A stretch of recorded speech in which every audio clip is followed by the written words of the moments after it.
नमस्कार दोस्तों, मैं राजकुमार मौर्य। उत्तर प्रदेश में 2027 के विधानसभा चुनाव के लिए सभी राजनीतिक पार्टियों ने अपनी अपनी तैयारी तेज कर दी है। उत्तर प्रदेश की मुख्य विपक्षी पार्टी है समाजवादी पार्टी।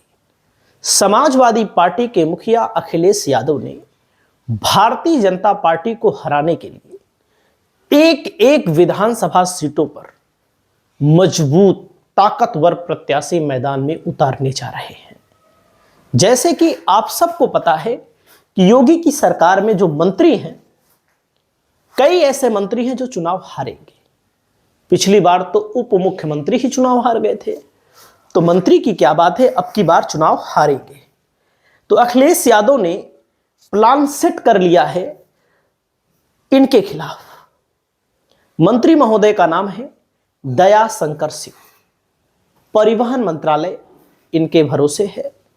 और जब 2024 का लोकसभा चुनाव हो रहा था दोस्तों, और जो दया शंकर सिंह के खिलाफ 2022 में चुनाव लड़े थे, इनका नाम है नारद राय। नारद राय बलिया लोकसभा से टिकट चाह रहे थे। अखिलेश यादव ने टिकट दे दिया सनातन पांडे को, और सनातन पांडे सांसद बने। लेकिन नारद राय ने ऐन चुनाव के वक्त, जिनको अखिलेश यादव ने दो बार चुनाव लड़ाया, 2017 में भी हार गए बलिया नगर से, 2022 में भी हार गए, इन्होंने कहा अखिलेश यादव की समाजवादी पार्टी की तेरही कर देंगे। तेरही कब? लोकसभा के चुनाव में।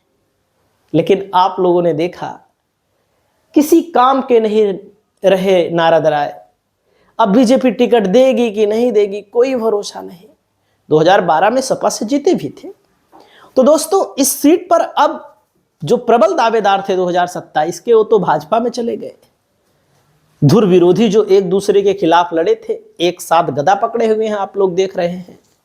तो दया शंकर सिंह कहते हैं कि बलिया में मैंने बहुत काम कराया है, मेडिकल कॉलेज बन रहा है, जेल बनवा दिया है ना, तमाम चीजें गिना रहे हैं, विकास के नाम पर वोट लेने की बात कर रहे हैं। लेकिन अब इनके लिए समस्या खड़ी होने जा रही है। 22 में चुनाव हुआ था तो दया शंकर सिंह 1,03,873 वोट प्राप्त किए थे, 26,239 वोटों से जीते थे। नारद राय जो समाजवादी पार्टी से लड़े थे, इनको 77,634 वोट, बहुजन समाज पार्टी को 10,023 वोट मिला था। लेकिन जब ये 26,239 वोट 2022 में मार्जिन से जहां भाजपा जीती, बलिया नगर, वैसे भी नगर वाली सीटों में बीजेपी का प्रदर्शन अच्छा रहता है। लेकिन लोकसभा का जब चुनाव हुआ दोस्तों, तो बीजेपी का जो मार्जिन था केवल बलिया नगर में था। बलिया लोकसभा सीट के अंतर्गत आने वाली सभी सीटों में बलिया में केवल 5,000 से बीजेपी आगे रही, केवल 5,000 से। बलिया सपा जीती है, लेकिन बलिया नगर में भाजपा 5,000 से आगे रही। अब यहां पर देखेंगे थोड़ा सा, 22 के पहले 17 में बीजेपी 40,000 से जीती थी। 2012 में नारद राय 25,000 से चुनाव जीते थे। और यहां का जो जातिगत समीकरण है दोस्तों, वैश्य मतदाता 51,000 के करीब में है, ब्राह्मण 46,000 के करीब में है, यादव 42,000 के करीब में है, क्षत्रिय ठाकुर 36,000 के करीब, मुस्लिम 35,000, भूमिहार करीब 12,000। हालांकि केवल यही आबादी नहीं है, यहां पर आबादी मौर्य समाज की भी है 10-15 हजार के करीब, प्रजापति समाज की भी है, कुछ नाई समाज की भी है। हर समाज, बहुत सारे समाज होते हैं, गौड़ समाज होता है, कहार समाज होता है, पाल समाज होता है, हर की आबादी है। मोटा मोटा आंकड़ा बताया गया है। जैसे वैश्य, ब्राह्मण और क्षत्रिय जोड़ेंगे अगर यहां पर, तो भाई बीजेपी का पलड़ा यहां भारी रहता है।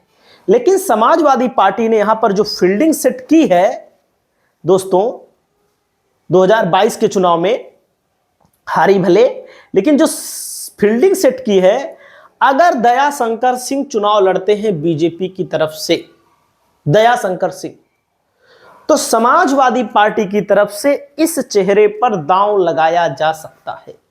और जहां तक ज्यादातर लोग इसी चेहरे की डिमांड कर रहे हैं। एक इनका नाम क्या है?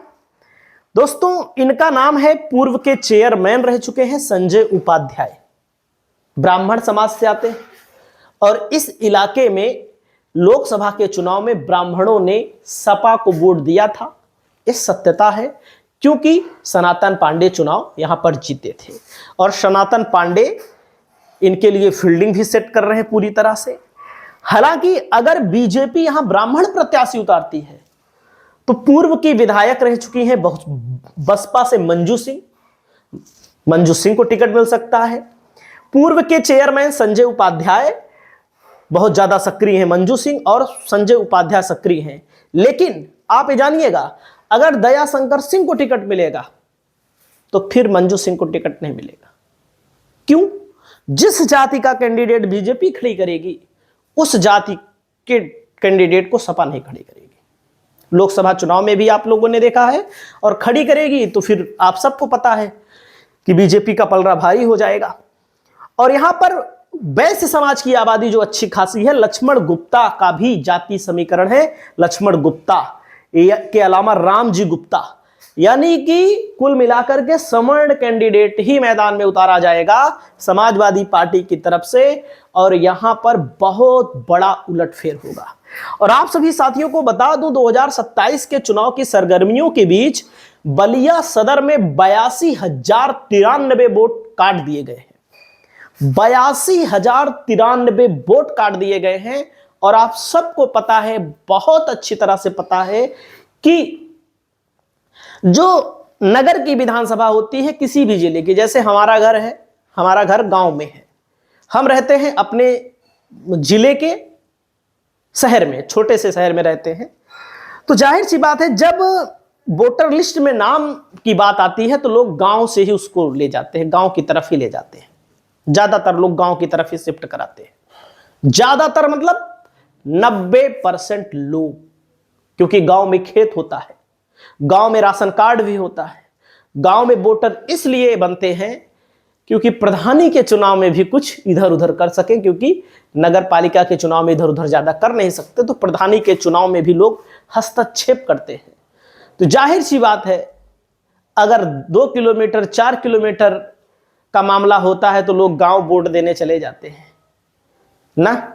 लेकिन अगर 20 किलोमीटर का मामला होता है, 50 किलोमीटर का मामला होता है, 40 किलोमीटर का मामला होता है, तब कितने लोग जाते हैं, कितने लोग नहीं जाते हैं, किसी से छिपा नहीं है। यहां तक कि पूरा परिवार भी नहीं जाता है। जैसे पति पत्नी है तो पति जा सकता है, पत्नी जा सकती है, या कहती है, पत्नी कहती है हमको कुछ मिलता ही नहीं, हम जाएंगे ही नहीं। तो बीजेपी के वोटरों को बड़ा नुकसान हुआ है इस 82,000 वोट में।